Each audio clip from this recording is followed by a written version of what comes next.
প্রভু গো, এত সুন্দর তেলাওয়াত জিন্দেগিতে কোনোদিন শুনিনি। আল্লাহ বলবেন থামো, এর চাইতে মধুর তেলাওয়াত শুনবে কি? আল্লাহ এর চাইতে আরো মধুর কণ্ঠস্বর আছে কি? হ্যাঁ, অগ বিশ্ব নবী, অগ প্রধান অতিথি, আমি আল্লাহ আপনার কাছে কোরআন নাজিল করেছিলাম, সেখান থেকে আপনি সূরা ইয়াসিন তেলাওয়াত করুন। আল্লাহ নবী শুরু করবেন, ইয়াসিন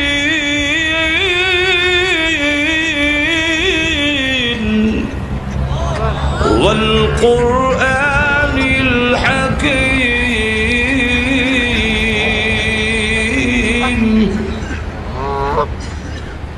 জান্নাতীরা তাকায় দেখবে দাউদ আলাইহিস সালামের কণ্ঠস্বর থেকে বিশ্ব নবীর কণ্ঠস্বর আরো 1000 গুণ বেশি সুন্দর শোনা যায়। সব একবারে উন্মাদ হয়ে আল্লাহ ডাকতে বলবেন, জান্নাতীরা এত মধুর কণ্ঠের তেলাওয়াত জীবনে কোনোদিন শুনেছে কি? না গো প্রভু, শুনি নাই। এর চাইতে মধুর তেলাওয়াত শোনার ইচ্ছা আছে কি? হ্যাঁ, আরো মজা। হ্যাঁ, আল্লাহ আরো মজা আছে। হ্যাঁ, জীবনভর আমার দেওয়া কণ্ঠস্বরের আওয়াজ শুনেছ। আল্লাহ রাব্বুল আলামিন বলেন, জীবনভর কণ্ঠস্বর যা শুনছো আওয়াজ, এটা সব আমার দেওয়া। কার দেওয়া? আরো জোরে কার? আমি আল্লাহর দেওয়া। এখন আমার কালাম শুনছো অন্যের কণ্ঠে, অন্যের জবান দিয়ে, আমার কাছ থেকে তো শোনোনি। এত জোরে কর না। দুনিয়াটা শূন্য এরকম। আল্লাহটা যে কিরম হবে এটা বুঝাইবার কোনো ভাষা, এত জোরে কেন ভাষা? আমেরিকাতে একবার একটা কনফারেন্স হয়েছিল সর্বদলীয়, এই সময় এরশাদ সাহেব ক্ষমতায়, কথা বুঝেন। তখন সর্বদলীয় সব দল থেকে একজন হুজুর দাওয়াত দিছে, 10 মিনিট বা আধা ঘন্টা টাইম, এর ভিতরে তার ধর্মীয় গ্রন্থ তেলাওয়াত করবে। আমরা দেখব কার কোন ধর্মীয় গ্রন্থের কি পরিমাণ আসর প্রভাব। তো সব ধর্মের লোকেরা আসলো, 10 মিনিট টাইম বিচারক মন্ডলীরা আছে, তারপরে রেড সিগন্যাল দেওয়া হবে, লাল বাতি আছে, টাইম মানে শেষ হয়ে গেলে লাল বাতি জ্বলে উঠবে, আপনি শেষ, হাঁপবেন, আর বলতে পারবেন না, শেষ। এমন দেখা গেল এই অবস্থায় মুসলমানের পক্ষ থেকে দাওয়াত দেওয়া হয়েছিল কারি আব্দুল বাসেত। কারি আব্দুল বাসেত রহমতুল্লাহ আলাইহি যখন দাওয়াত দিল, তো সকলে টাং টুং বাড়াং বাড়াং যা করবার করছে। মানুষ লড়বে দূরের কথা, একটা মশাও লড়ে না। এবার আইল কারি আব্দুল বাসেতের নাম।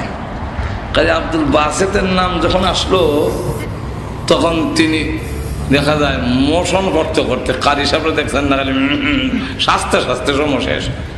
লক্ষ্য করে দেখেন যে আল্লাহর নবী বিশ্ব নবী রাহমাতুল লিল আলামিনের কণ্ঠস্বর, আর বইটাও আমরা বুঝবার কোনো উপলব্ধি নাই।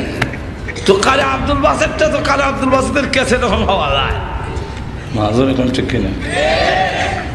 তো দেখা গেল 1 মিনিট গেছে খালি মোশন ধরতে ধরতে মুসলমান যারা আছিল এরা কয়, ও খেলে গাই যাও। আর এই মোল্লারে খেলে দাও দিছে, আর মোল্লা পাইছেন না দেশ যে টাইমের গুরুত্ব বুঝে না। এরপরে দেখে আবার ধরছে কানো, দুটা যে হাত করছে, আরো 1 মিনিট নাই, বেটা শ্বাস লইতেছে, পেট্রোল লইতেছে। তখন সব মুসলমান মাথা নিচের দিকে দিয়ে কয়, আহা, ইজ্জত নিয়ে আজকে যাওয়া সম্ভব না। এই 2 মিনিট গেল তো বেটা খালি প্রস্তুতি হইতে। এখন দেখা যায় বেটা খালি টান দিছে, বিসমিল্লাহির রহমানির রহিম।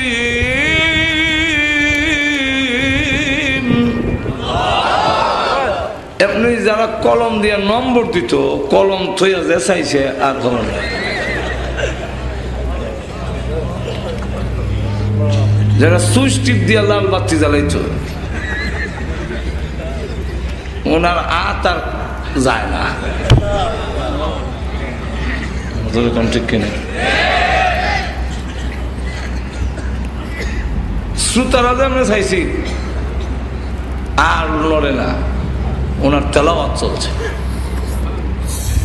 যখন শেষ করছে সাদাকাল্লাহুল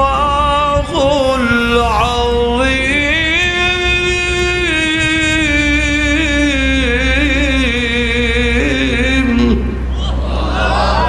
সকলে কয় মনে হয় 10-20 মিনিট গেছে, চাই দেখে না কয়েক ঘন্টা তেলাওয়াত চলছে, খবর না।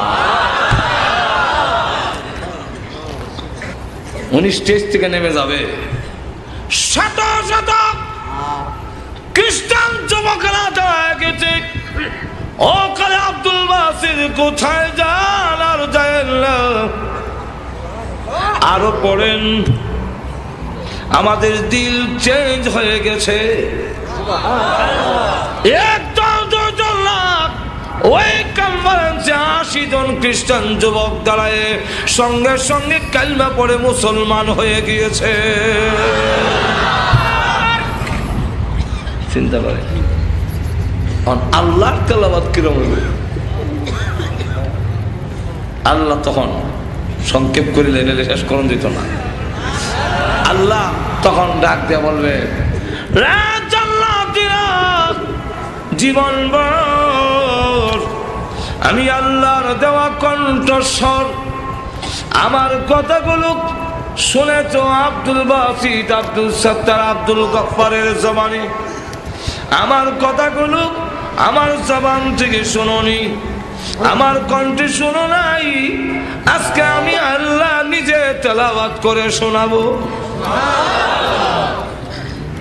আমরা পড়ি আর রহমান, আল্লাহ ওই দিন সূরা রহমান শুরু করবেন, কিন্তু আমরা পড়ি আর রহমান। আল্লাহ একটা শব্দ বাড়াইয়ে বলবেন, আনার রহমানু আল্লামাল কুরআন খালাকাল ইনসান।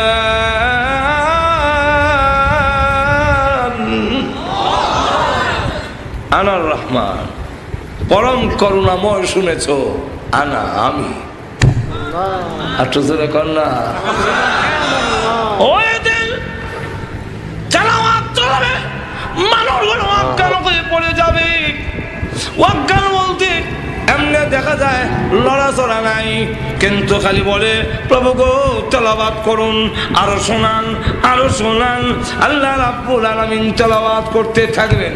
শত শত বৎসর চলে যাবে, হুরপুরীরা স্লিপ লিখবে, টুকা লিখবে, সিরিকুট লিখতে থাকবে। আল্লাহ মাহফিল সমাপ্ত করুন, আর না হয় আমাদের স্বামী গুরুকে আর জিন্দেগিতে পাবো না। আল্লাহ রাব্বুল আলামিন মাহফিল সমাপ্ত করে বলবেন, ওঠো জান্নাতীরা, যাও আপন আপন বাড়িতে। এমনি জান্নাতীরা উঠে যখন নাকি বুড়াকে সরায়া জান্নাতের ভিতরে ঢুকবে, ওর পরীরা মাথা থেকে পা পর্যন্ত বড় চোখ দিয়া তাকায়। এমনি বলে, কেন তাকাও? এইভাবে আমার দিকে তাকাও কেন? আমি না এই বাড়ির মালিক, আমাকে চিনতে গিয়ে অসুবিধা হচ্ছে নাকি? ওর পরীরা ডাকতে বলবে, চিনতে অসুবিধা হইতেছে। কেন অসুবিধা হয়? আগে যা সুন্দর ছিলেন গো, আল্লাহর মাহফিলে অংশগ্রহণ করার পরে আল্লাহর তাওয়াজ্জু ডাইরেক্ট তোমাদের উপরে পড়েছে, আল্লাহর দৃষ্টি ডাইরেক্ট পড়েছে। এই কারণে আগে যা সুন্দর ছিলে এখন দেখা যায় আরো কোটি গুণ বেশি সুন্দর হয়ে গেছো। এই সূরা রহমান আপনাদের সামনে তেলাওয়াত করলাম, বলবো কিছু আরো জোরে? এই সূরার 2টা শানে নজুল। যেরকম কয়টা? একটা শানে নজুল হইল আল্লাহর নবী বিশ্ব নবী রাহমাতুল লিল আলামিনকে আল্লাহ যখন বললেন যে অসভ্য জাতিকে পরিবর্তন করতে হলে আপনি কোরআন তেলাওয়াত করুন, কোরআন দিলাম। কি দিলাম? আরো জোরে কম। هو الذي أرسل رسوله بالهدى ودين الحق ليظهره على الدين كله ولو كره المشركون।